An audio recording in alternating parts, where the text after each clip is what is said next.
Hello, thanks Ed for giving me this opportunity to talk to Joe Uehlein. And Joe, it's wonderful to have you in Somerville. It's really a privilege to have you here. Great to be here. Yeah.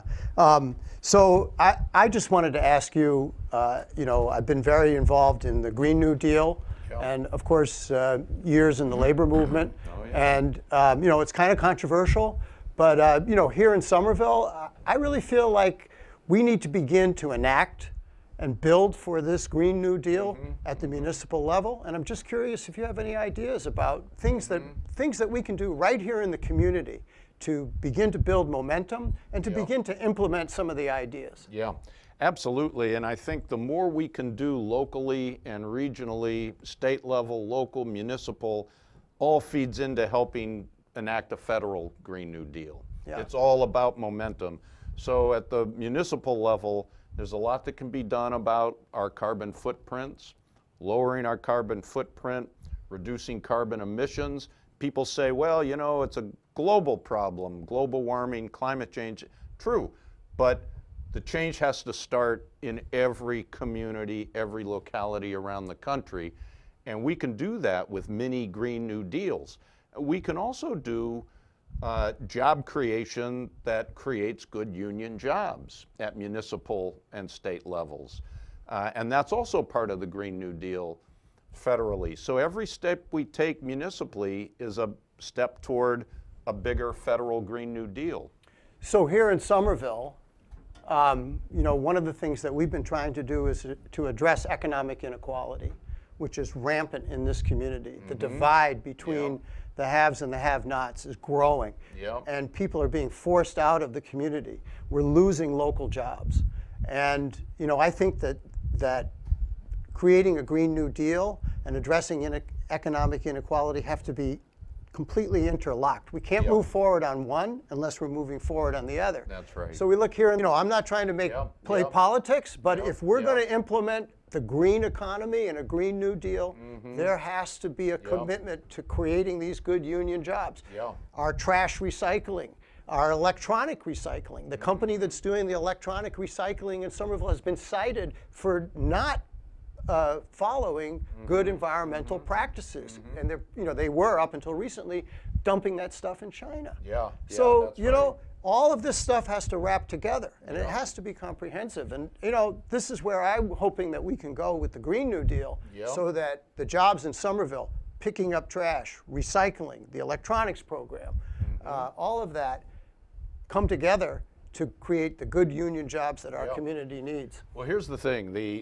Our environmental friends, and they are very close friends of mine, I love them and work with them on climate change all the time, they don't all get this connection. Right. And they are very enamored with the green capitalists, like Elon Musk, who are anti-labor. So what we have on the website of the Labor Network for Sustainability, we have a pledge that we ask our environmental friends to sign about worker rights. And some of them push back and say, well, you're asking us to take sides. And I say, yeah. On this issue, I say, look, we're not asking you to divorce or break up with Elon Musk. You do what you want to do. But on this issue, yeah, you need to take sides. If you want to win, you need working people on your side. That's right. And so tell me, what's the website to get that pledge? Because I think we'd like to implement that in Somerville. Give us the WW on that. www.labor4sustainability.org. Laborforsustainability.org. Okay, we'll be looking into that. Maybe we can do a whole show about that. And they're a bad actor, and we want them to come to the table and sign a deal like you're talking about. Yeah, well, the new trash company out in San Francisco, I'm sure you know this, is Recology, and it's worker-owned, organized by the Teamsters, and it's full sustainable recycling. They do all the trash. There we go. That's the kind of vision we need. Thanks so much for coming to our community, Joe. Oh, I love being here. Yeah, we can make these changes if we all come together in Somerville. Right. Yeah. Thank you very much. Cool. Welcome back to the Somerville Labor Show. Joe, you've been really busy here today. We just had Rand come in here, and he was doing his thing, man. Yep. You know, you guys are old friends. I'm very happy to see you guys having a good time. There's a video that I'm going to show right now, and it's an excerpt from the video that you addressed a group on labor and climate justice in Philadelphia. And I want you to just take a quick look at this minute and a half. Work on. We are right now unlucky in the extreme because we know we have to leave in the ground 3/4 of all the fossil fuels that are out there. We know that. Science has been telling us that for some time. So here's the very substance that has built our society, our lives, provided the heat and the air conditioning and the automobiles and all the things we rely on. And we know we have to now leave it in the ground and find other sources of energy. That's a drag, but that is the fact. That's the science, and it's crystal clear. So what I say to my trade union brothers and sisters is that we need to step up to the plate and have a climate program of our own. Right now, the labor movement doesn't have an answer to the climate crisis, and we need to develop one. And what I say to my friends in the environmental movement is that you should have a jobs program of your own. And here's why. Because you are viewed, legitimately so, as being tone deaf when it comes to the issues working people face every day. And that will hold us back from the gains we need to address the climate crisis. People ask me all the time. Joe, I got a question. Since that video aired probably about 5 years in Philadelphia, in the past 5 years, when you address that group, how much more has climate change dramatically changed, do you think? Way more than the scientists predicted. And this has been the pattern. You know, in my introduction, I think you mentioned I served on the UN Commission on Global Warming from 1988 at its inception for 15 years. Everything we're seeing today, they initially predicted we wouldn't see till 2100. And even in the last 5 years, the physics keeps marching on and gathering speed. Things keep getting worse and worse and worse. The political system is nowhere. And so we're not keeping up. So the change from 5 years ago to today is immense. In the last 5 years, the state budgets in our western states for fighting forest fires has increased tenfold. And that was unexpected. The hurricanes we're seeing in the last 5 years, huge mega storms with trillions of dollars in damage, far more powerful than what we thought we'd be seeing at this juncture in time. Who knew? Who knew it was going to happen that quickly? Yeah. So does the labor movement now have a climate program and jobs program of their own, as you discussed in that video? Is that beginning to happen? It's beginning to happen. The movement does not yet have that, but some big unions do and are getting there. So I'm hopeful that the whole labor movement is beginning to turn on this question. Yeah, because I think that's something that we have to get together on. Not just because things are changing so quickly anyway, and we need to be involved in this movement if labor is gonna continue down the path it's going down as far as good jobs, taking care of people, taking care of their families, and protecting its union members. That's very important. So I know that Cortez and Markey came up with a 16-page resolution on the Congress to tackle this whole climate change by eliminating fossil fuels. Just recently, Bernie Sanders announced that he supported and called for a $17 trillion to be used for climate change. Is that going to be enough money?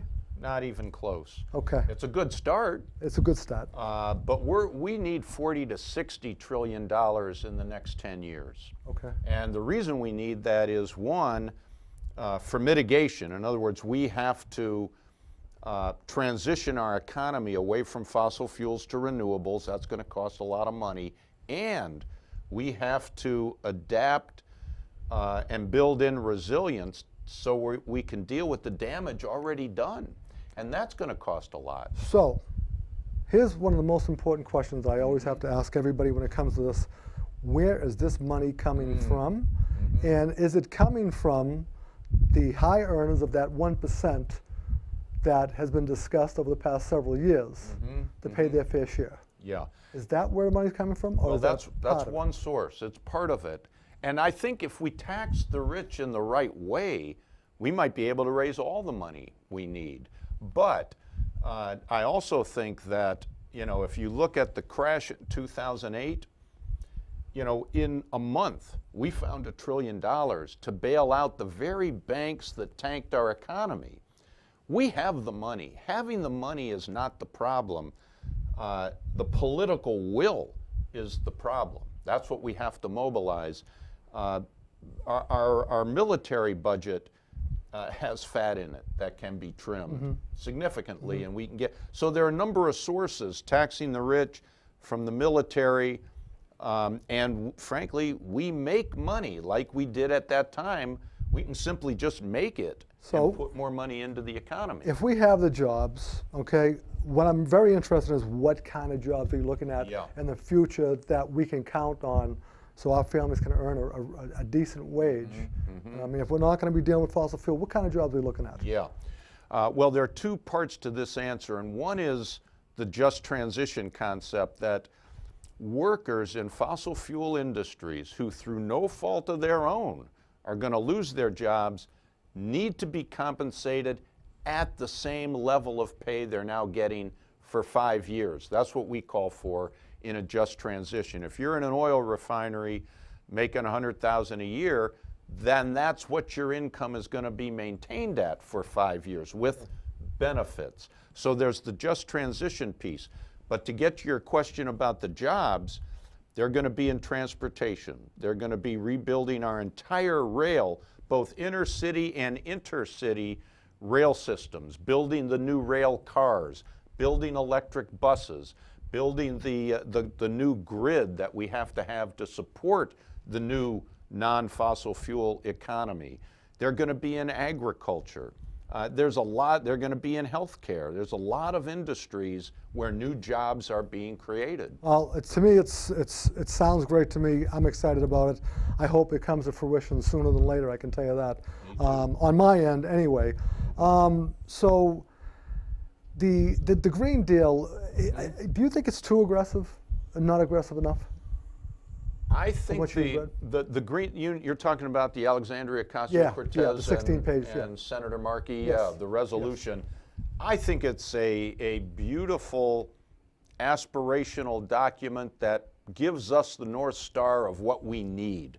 So I think it's right on. And for people that say it's unachievable, I simply say that our history is replete with examples of things people said was unachievable and we achieved them. So I don't buy the you can't do this, it's pie in the sky. I don't buy it for 1 second.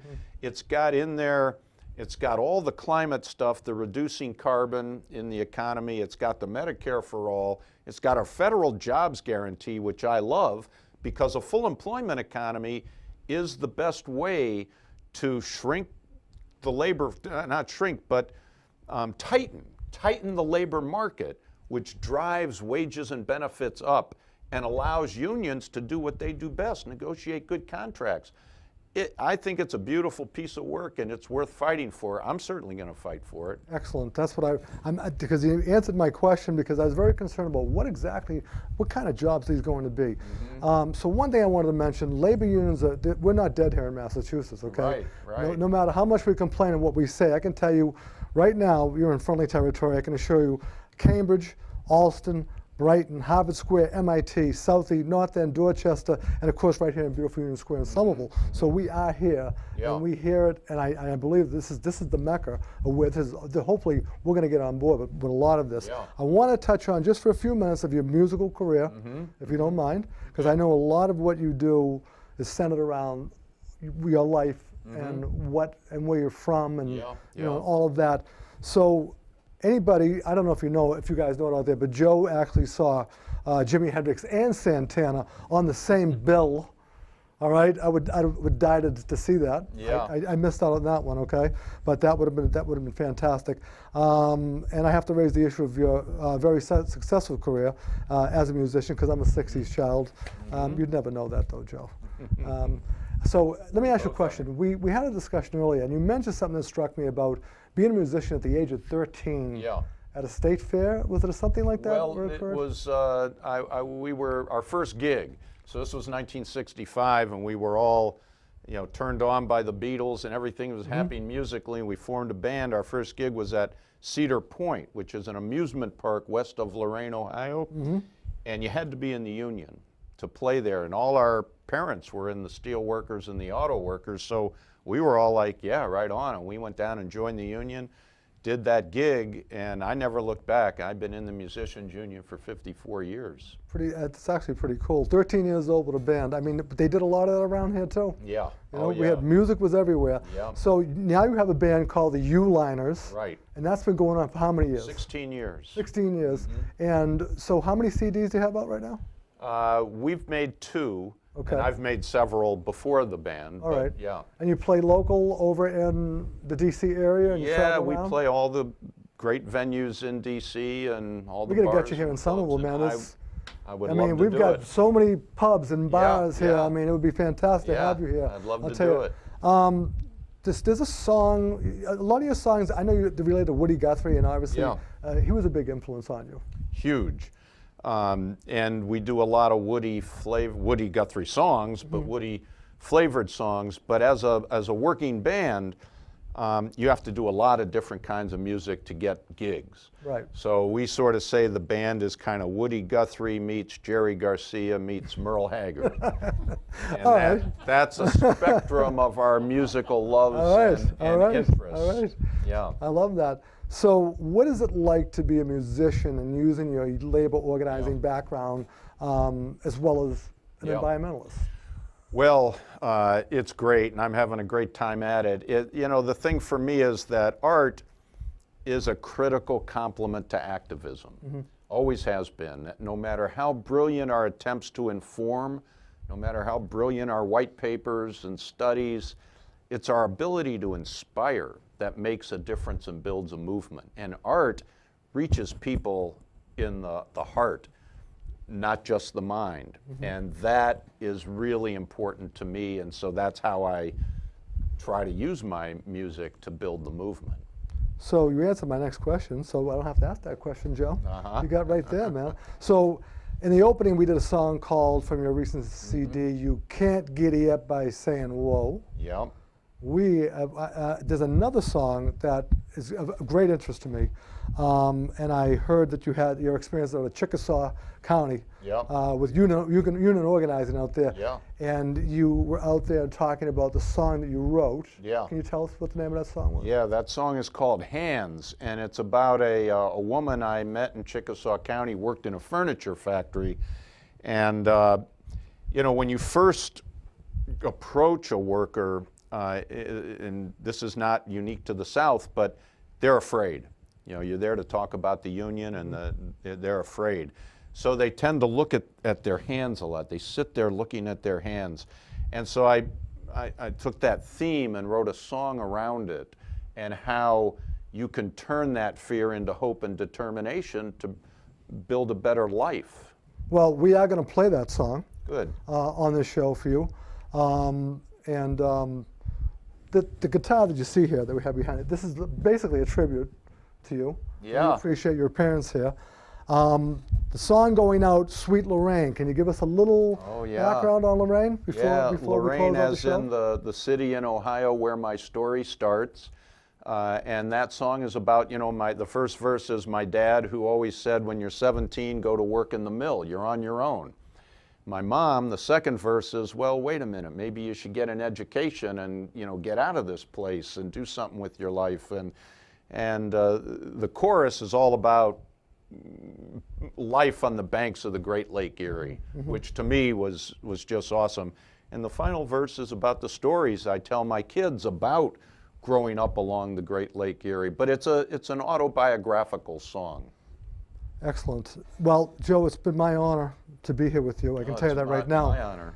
And in closing out the show, environmental part of the show, and we're just about wrapping it up here, what message would you like to send to your labor friends out there? Well, the message I'd send to them is that we need to work with our allies, that our movement alone will not succeed.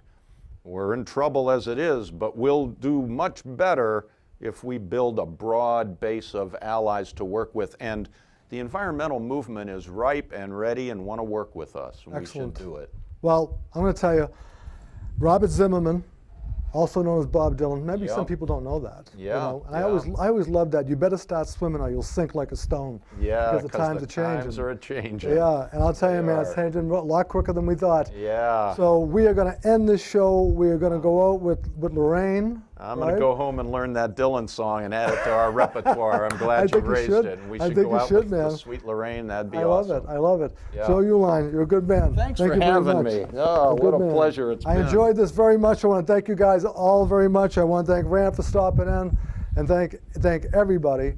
And we're going to get Joe back here. And this really for us is the show that we really thought was incredibly important to bring to our viewers. And we hope you guys will watch it time and time again.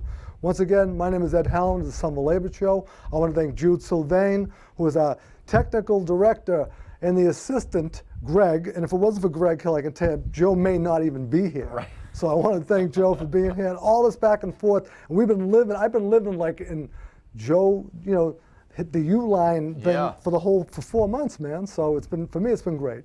I've enjoyed a lot of it. Thanks for having me. It's been awesome. Over and out. There's unity and strength. Peace. All right. Oh, by the way, Joe, this is for you, man.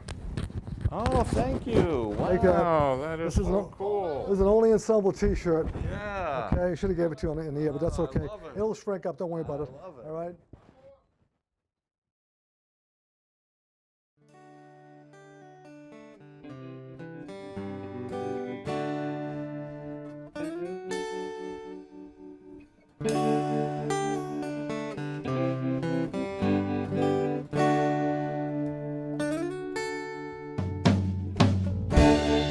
When I was a young boy, my dad said to me, when you're 17, you're on your own, work in the factory. That's the way it was with him. He didn't know another way to be. That's life like it was on the banks of Lake Erie.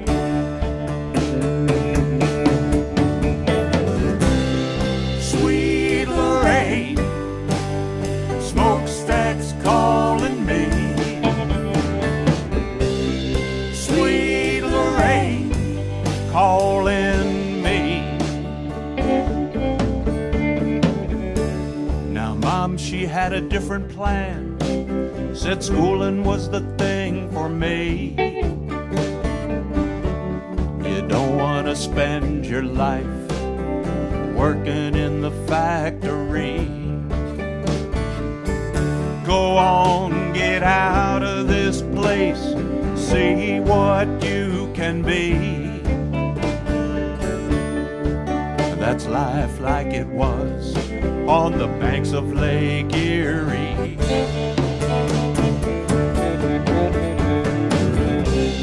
Sweet Lorraine, smokestacks calling me. Sweet Lorraine, calling me.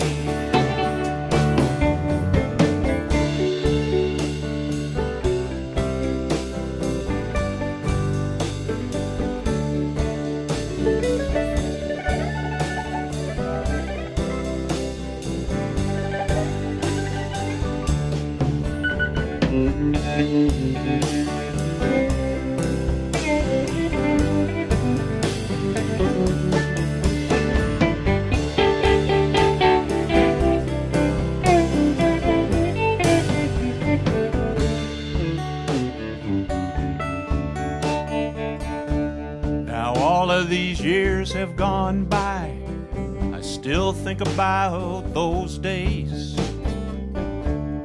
Local 1104, the mills and all the haze. The stories I tell my kids, they wanna go and see life like it was on the banks of Lake Erie.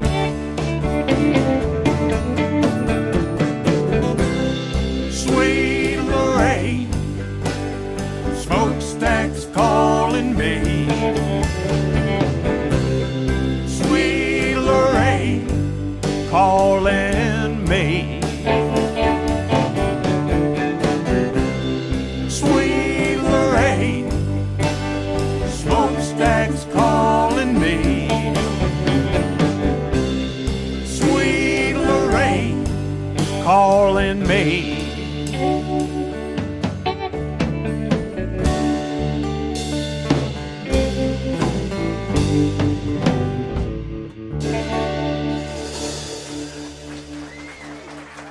Sweet Lorraine.